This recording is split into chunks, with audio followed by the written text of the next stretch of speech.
Hi, and welcome to my educational series for first-time home buyers. Today we're going to talk about kind of a 30,000-foot view of the whole transaction from start to finish. A lot of first-time home buyers do research online, which is great, and if you've done that already, you've read a lot of things. The problem is that a lot of the information out there is extremely general, and real estate is a very local business. And that creates issues because things that work in New York may not work in Texas or vice versa.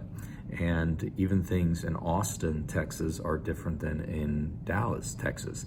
So just because you read something online doesn't mean that it's true. And we all know that. But so really the key to the real estate transaction is building a good team around you. A team of local professionals, people that know what they're doing in the local market. So that starts with the realtor, for example, but it also goes into an inspector that knows the home that you're buying, because an old home, a 1920s home, is a very different inspection than a 1990s home, okay? And same goes for insurance agents that need to know, hey, how old is this house? Some insurance companies are better for certain housing products than others. And myself and your realtor can guide you who to call for each one of those. But again, that local expertise is what you need in a real estate transaction. It's a very complicated transaction, actually, when you break it down. You won't feel any of the complication if you work with quality people, with quality experts, local experts. You're not going to feel the complication. It's not going to be very complicated for you, but on the back end of things, it's going to be very, very complicated. And same with a mortgage professional like myself. You need a local professional to help you out. So back to the 30,000-foot view of the home buying process. So it all starts with, select a realtor that, and I, if you're not sure about the realtor, have them show you some houses and then make up your mind, kind of do a trial run with them and then select the realtor that works best for you. People that call me, for example, for a mortgage, will know pretty quickly if we're fit or not. And so that's less of a process than selecting a realtor. But it really starts with select a realtor. I would not recommend you do this on your own. Second point is once you've selected a realtor, selecting homes to view, I would not recommend selecting them purely on what you see online. Pictures can be extremely misleading, both in a positive and negative way. Also, the information online can be misleading. Floor plans make a big difference. So 1,700 square feet in one house is not the same as 1,700 square feet in another house. So just, there's no substitute for walking through homes. There's no shortcut. I know a lot of you don't want to go through that process, but I highly recommend that you do. In my 17 years as a real estate broker, I saw it time and time again, and I did it a little differently than most realtors. I hand selected the properties to look at. I would add the properties that you wanted to see as well, but I would hand select them because I understood what you were looking for, and a lot of times properties that you had crossed off your list, I kept on the list and showed you, and they ended up being the correct house. So having a good realtor on your side that is a professional, that's knowledgeable, that will do things like that for you is going to be key to your success. So that's step one, is selecting the realtor. They're going to ask you, have you been pre-qualified? And, that's a no-brainer. I'm really surprised at how few people go through this process. With me, it's like a 15-minute process to get pre-qualified. It's not a big deal. And even to get pre-approved, which is another step above pre-qualification, it's not complicated. I do electronic verification of your bank account. I do an electronic verification of your income, and you're pre-approved. So I don't understand why people have such a hang-up about going through that process. Go through the process. I've had people that earn six figures a year with a terrible credit score, and they had selected a house, put it under contract, inspected it, and then they called me.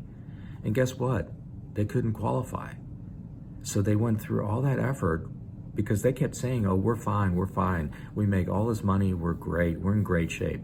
Well, you don't know that. You don't know that until you've applied and gone through the approval process. So I highly recommend doing that. And then the third step is put a house on a contract. Once you find a house, then you've got to inspect the house, right? And the inspection is going to be a daunting experience for you, especially you first-time home buyers. It's going to be an inspection report that has, quote unquote, 1 million repairs in it. Okay, page after page of this needs repair, that needs repair. Please rely on your agent. Please rely on the inspector.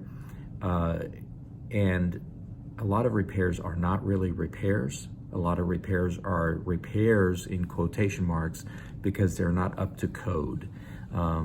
Code changes every year. The building code changes every year, and even new construction homes are going to be out of code very, very quickly.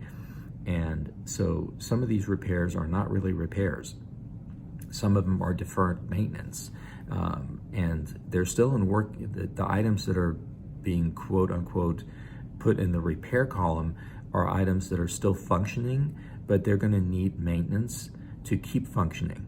Okay, and they're put on the inspection report as a repair. So don't get too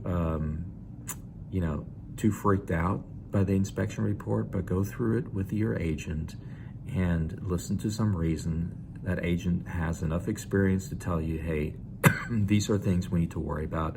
These are things that you need to keep an eye out. And a good inspector will do the same thing. A good inspector will not scare you into canceling your contract. A good inspector will walk you through each one and say, I wouldn't worry about this. I would worry about this, and I would keep an eye on this. I would definitely get this fixed at some point in the near future, along those lines, okay? Then the next hurdle is the financial approval. So the underwriting process for financing with me is very straightforward. It's pretty easy. It takes about 2 to 3 days to get final approval. And then the property also has to be approved, and a lot of people forget that step. That step is the appraisal process. So the property has to appraise, and it's different than the inspection process. The appraisal process looks at, is this home worth the money that you're paying for it?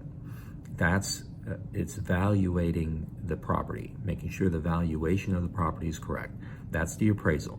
But the property also needs to be approved by the title process. And the title process makes sure that you can own this house in your name, to make sure that there are no other parties that can lay claim to this house.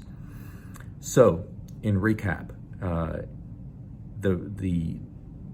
the process is broken down in several steps. You got to select a realtor, be comfortable with that realtor, go look at houses, get pre-qualified, put a house on a contract, get it inspected. Then the appraisal will happen, which is something the lender does. I will order the appraisal. You don't have to do anything with it. The title company will research the property. That's done behind the scenes as well. So really your goal is find a realtor, find a lender, and find a home, go through the inspection process, and the rest of it will be handled for you.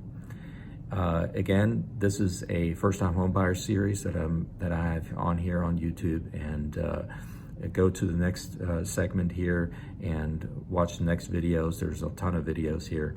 If you need me, give me a call. I would be happy to help you in any way I can. All right, have a good day. Good luck to you. Bye-bye.